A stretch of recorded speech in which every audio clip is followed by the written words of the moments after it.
I am sitting in my RV outside of cafe with free internet access typing this. I have gone over this so many times in my head. But I figured writing this out could help me clarify the thoughts in my head. I abandoned my family a little over a week after D-Day. Wife, 36 female, and me, 37 male, and a daughter, 13 female. It's now almost 6 months since that day. I discovered her affair by chance. I was totally clueless. I believed we had a good marriage, plenty of intimacy. We would talk about stuff for hours. We had date night regularly. We had shared and individual hobbies. We were healthy, in fairly good shape. It was good. Or maybe it was just me thinking that. My wife, let's call her Eve. She cheated, so she obviously preferred another man, not me. And if she could betray me like that, she couldn't possibly love me. Here I was thinking she was my best friend. I guess not. In hindsight, I can see that. I probably saw things through rose-tinted glasses. I actually believed that my family cared about me. I believed I was loved. I was the fool, I guess. I came home late from work. There was a safety training seminar I had to attend. She was sleeping on the sofa and a message with some emojis popped up on her phone. Emojis like I would use when I messaged her. What the F? I snooped, and I found out what had been going on for at least 5 months. I knew the affair partner, let's call him Adam. He was a work colleague of hers. I had even been to a barbecue at his house and met his family. He was married and had 3 children, the youngest, just 2 years old. While reading the messages, something just snapped in my head. It fundamentally changed me. Over the course of reading their messages, I went from loving Eve more than anything to hating her to just going blank. Not just about her, but everything. Totally numb. I took pictures of the messages and went to bed. I didn't sleep at all. I just stared at the ceiling. Eve was pissed the next day that I went to bed without waking her up. She complained about neck pain from sleeping on the couch all night. I wasn't really listening. I just remember thinking how everything was muffled, as if someone had turned down the volume on the world. I was kind of surprised about how little I cared. I felt practically nothing. I should be angry, right? During breakfast, I didn't say a single word. My wife and daughter chatted away. They didn't seem to notice anything different about me or even acknowledge me. But I definitely didn't feel like myself. I felt like I was someone new, someone I didn't know or understand, wearing a suit of the old me. I went through all the daily motions, I went to work, did all the normal stuff. The only difference is I sort of stopped talking. Sadly, I realized that nobody seemed to even notice. It's like I wasn't even there. I started to understand that Eve and my daughter didn't really love me. I was in the house with them, but unless they wanted something from me, they didn't really interact. They talked at me, not with me. If that makes sense, I would get these pangs of pain. They would come and go. Sometimes they would overwhelm me completely. I was not okay. I walked around like this for 5 days before Eve asked me if something was wrong during dinner. I had maybe uttered 3 words in total to her, my daughter, in that period. I didn't even answer her question. I just made a, I'm okay, but don't know face, then continued eating. She seemed okay with that. The next day, I didn't go to work. I worked for the local power company. I fixed power lines and such. I packed up some random stuff, plus my camping and hunting gear. I didn't really have a plan. I put it in my car and walked around the neighborhood for a while.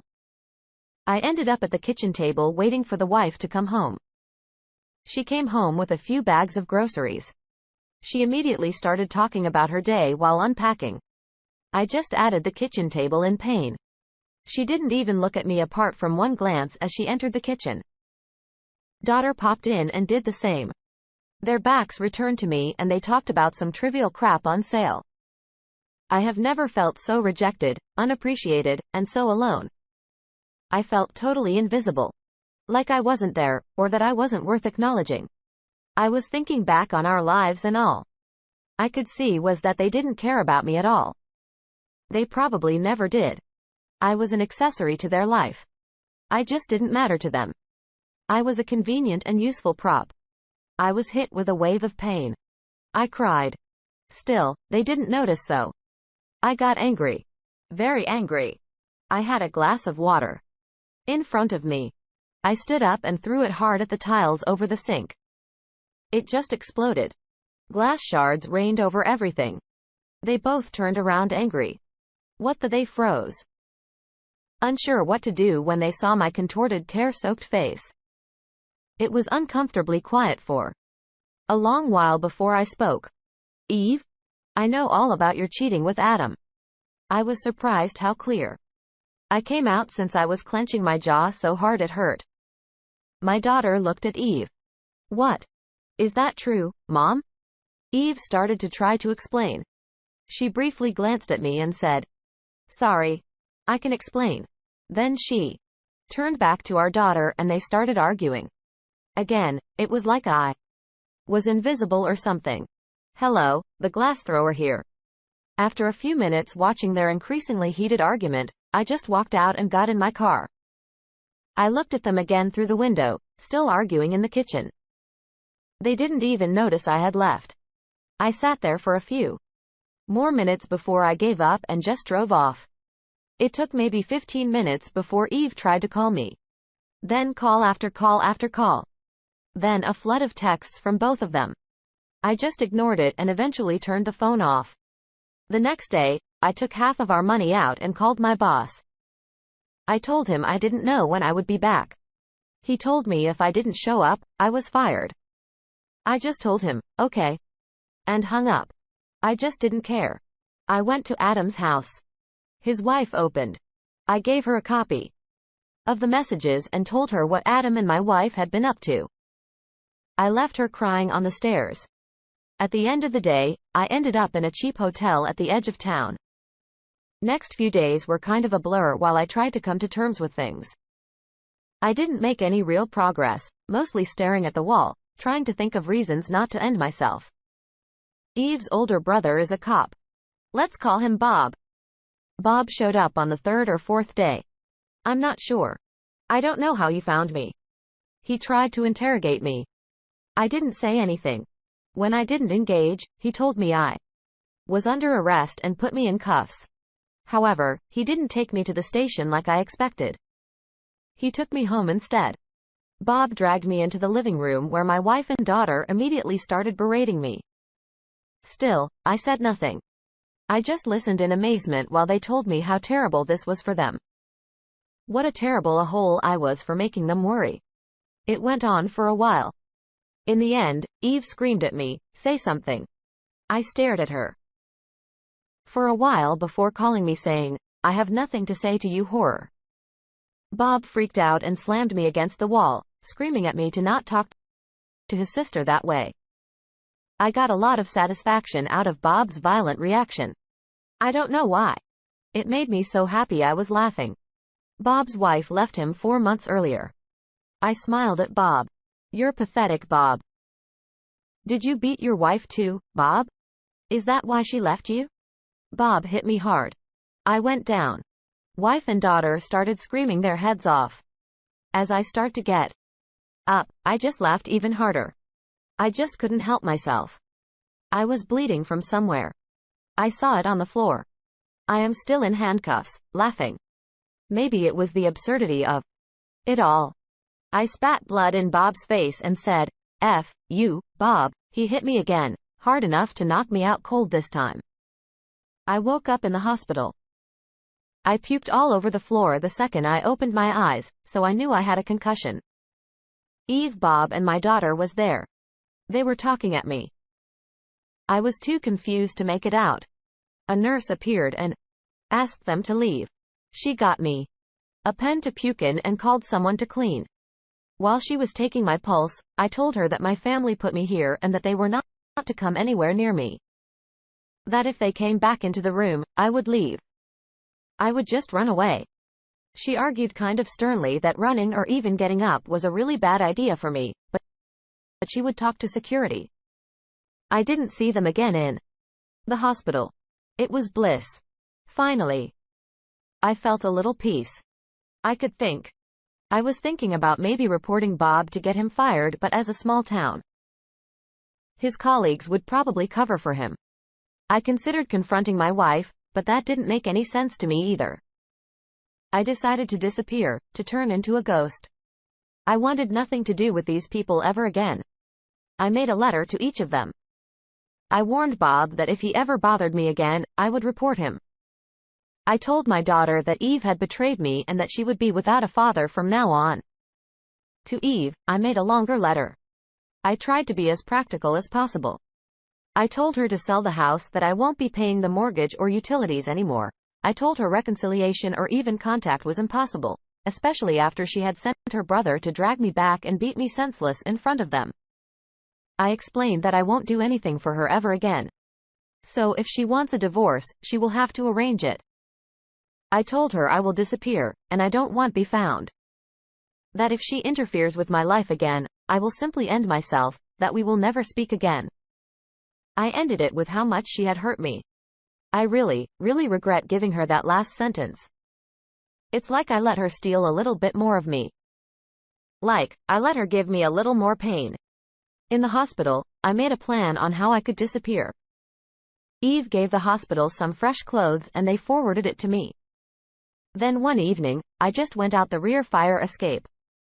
I triggered some kind of alarm.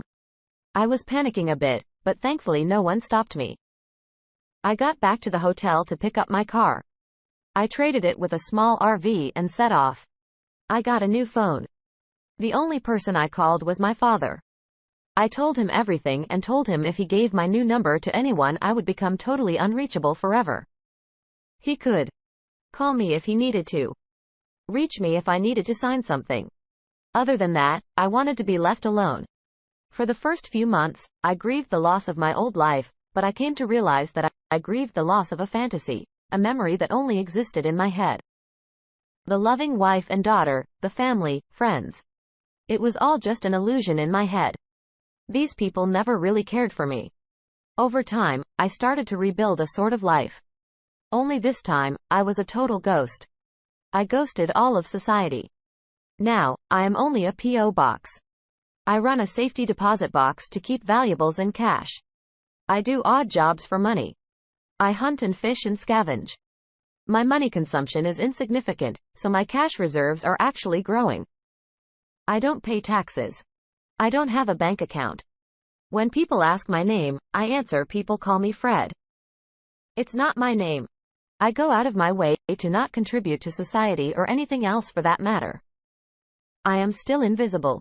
Like I was in my family, at least now I am invisible to strangers, not people that claim to love me. And to be honest, I kind of like it now. I brew my own beer, I move around. I have no obligations. I work when I want. I spend a lot of time in nature just relaxing. I have a few friends that I hunt and fish with. I am in amazing shape, the best shape of my life, actually. All in all, my life is getting better. At least now, no one is using me for nothing but their own benefit, while pretending they care about me. I don't know what happened to my wife and daughter, my old friends, or the rest of my family. I don't know if I am divorced now or if I owe child support. I don't know what happened to the house. I really don't care. My father has tried to give me information a few times, but I shut that down hard. He's the only one I speak to occasionally from my old life. I feel free, relaxed, content. I could say happy even. I don't have much, but I don't need much. When I get to the end of the line, I will sell everything and burn the rest of my money. I will make sure there is nothing of value left. Nothing left to remember me by. Then I will walk into a national park without no one ever knowing and disappear forever. Sometimes I go to shopping malls, trains, or bus stations, and just observe people. There I see them, all the men like I used to be, the men that are sacrificing themselves to a society and families that don't give a crap about them, men that work themselves to death without any recognition or gratitude from anyone. They are guilt-tripped, pressured, and pushed to always make more, sacrifice more and more pointless nonsense, brand clothes, bigger house, more of this, more that. Never even getting a thank you. No form of gratitude or appreciation. In most cases, not even a smile. They try to fool themselves just like I was refusing to recognize reality, but I see it in them just like I used to. Deep down, they know. I recognize their empty million-mile stare. I used to have the same one. Update. I guess this is kinda a positive update. I have tried, but I have limited access over the last week. The hospital took away my internet access since it caused me quite a lot of stress to read some of the comments. I was very unstable in the beginning. Anyway, I am out since Friday morning. I have been getting a lot of therapy, and I'm doing much better. I have daily treatment, but I no longer need to be committed. I suffer the after effect of emotional trauma and have mild PTSD. My behavior has naturally been off as a result of this. I have been in intensive therapy, and I am getting some medication. I only take the pills now and again at this stage if I feel overwhelmed. I still get these waves of pain that hits me where the world goes numb, but it's less frequent. Some of my behavior, especially the isolation, probably made things even worse for me. I have talked a lot to my daughter. She tells me she has forgiven me. She never meant to make me feel unappreciated. She loves me. The first few days, I didn't actually believe her, but once I got some perspective, I realized this doubt was all on me. I have apologized more times than I can count. She started telling me to stop apologizing, actually. She has moved away from her mother and is living with my brother and his family at the moment. She gets along really well with his kids, and my brother has told us that she can stay for as long as she wants. I am in no condition to be a full-time parent at the moment. So for now, she'll stay with them. My brother has arranged therapy for her, and I will do my best to be the best father I can from now on. My wife, Eve, has also moved out of the house and is living with her parents. My father has been paying the mortgage for me without me knowing, so the house isn't sold yet. I'm not looking forward to going back there to all the memories. I have decided to sell the house and downsize to a tiny home and live a life closer to nature with less stress. I will try to rent or buy a plot of land and live as simply as possible. At least for a while. My daughter loves this idea and has been researching tiny homes like a pro. Adam, the affair partner, is trying to reconcile with his wife and has cut Eve off completely. Eve had been to my dad's house almost weekly, begging for him to contact me and let her talk to me. If what her mother tells me is correct, Eve lost her job and is in a terrible way. Barely leaving her room at her parents' house. She is shunned by pretty much everyone according to her mom. I have found a lawyer today and will start divorce proceedings ASAP. I bought a whole case of my hunting buddy's favorite whiskey and spent Saturday night there thanking him. He is a true friend. He probably saved my life. My wife's affair completely broke me and my family. I was so broken. I couldn't even see it myself. It was actually all the harsh comments here on Reddit got me to accept that something was seriously wrong with me. I would not have asked for help if I wasn't pushed to a point where I started to break down. Up until then, I was sort of holding myself together by convincing myself that I was doing better. But truth is I was hanging on by the tiniest of threads, so once again, thank you, everyone. Edit. I forgot to tell you about Bob. I have called Bob's employer today, pleaded Bob's case that he continues as a cop. Bob visited me on Thursday. He had prepared all the paperwork for me to file a complaint against him. He made no excuses. He admitted his behavior was completely out of line. He apologized for losing control and that it was entirely his fault. He pushed me pretty hard to file against him actually, but I have been thinking about him. I have seen him throw himself in the path of a punch to protect an old woman being attacked. I know a lot of his colleagues, and they always talk about how he will always go the extra mile to help someone. I found out why his wife divorced him as well. Bob doesn't make much, but he donates 10% of his salary and volunteers 3 days a week to help the homeless. Apparently, his ex found this to be unbearable. Bob refused to stop helping, so she divorced him. Bob is a good man. He lost control one time. I lost my way for over 6 months. I'm happy to take a beating to make sure a man like him can continue to do good. He took me to see the homeless people he helps today after I insisted, and he needs to keep doing what he is doing. Next update.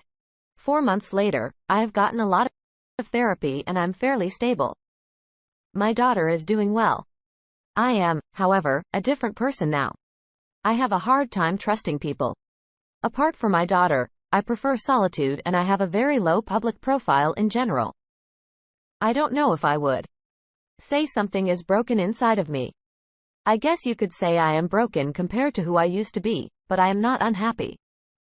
I am perfectly okay as a partial loner. I am just different now, I guess. The house is sold and I bought a tiny home where me and my daughter live. It's not a tiny home like you see on TV. It has 2 separate bedrooms and a combined living room kitchen. It's in a secluded location on a forested hillside and has a porch outside as big as the house and a wonderful view. I absolutely love the tranquility and the close proximity to nature in our new home. I am divorced or almost divorced. It's just waiting on the formalities now. Expected time frame is 3 months. Soon-to-be ex-wife has been begging me a lot for second chance, almost daily, but she has not demanded anything from me. She doesn't try to excuse herself. She owns her affair. We use mediation and she has given me everything, basically all our assets and full custody. The only thing she has asked for is to be allowed to visit often so she can try to repair her relationship with our daughter. She has offered to cook and clean as well, but I don't want to feel like I owe her anything. I will keep the household operational. It's tiny anyway. And I need some chores for my daughter. I don't want her to grow up to be a spoiled brat. My daughter and soon-to-be ex-wife's relationship is very, very strained. We will have to see how it goes. For you that want to tell me that this is a ploy to try to get back with me, don't worry. She is not sneaky about it at all. She has told me straight out that she hopes we can find a way back together and that she will make efforts towards that. If I put up boundaries, she has promised to respect that. So I'm okay. From my perspective, I have told her I want closure, but there's no way of repairing our relationship. We will be co-parents, and that's it. I've insisted on split custody since it's cumbersome to undo full custody after the divorce is final. Now that I can think straight, I want our daughter to have a relationship with her mother. I have her given her and moved on. I will live my life as I see fit from here on out. As for the assets, I will give her half at the last minute or directly after the divorce. We built up these resources during our marriage, so it's only fair she gets half, but I really want to see if she will go through with it, actually giving me everything. She is very remorseful, and I find it helps my healing. As soon as your ex-wife is still struggling, some would say she is an absolute wreck. She's going to counseling where all are, including family therapy for my daughter's benefit. I am determined to try to make up as much as possible for my daughter for my mistake. My daughter is very sharp. I believe she has forgiven me, but she watches very carefully how I act towards her mother. I'm determined to be a good role model, so I will act exemplary. When I posted, I was actually in a really bad place. Thankfully, I was stupid enough to post on Reddit. I don't even know why I posted, to be honest. But I got some much-needed feedback, that sort of snapping out of it. It's been incredibly hard to deal with in the aftermath, but I am finally starting to stabilize. Even if our family and marriage is destroyed, we will be okay in the end.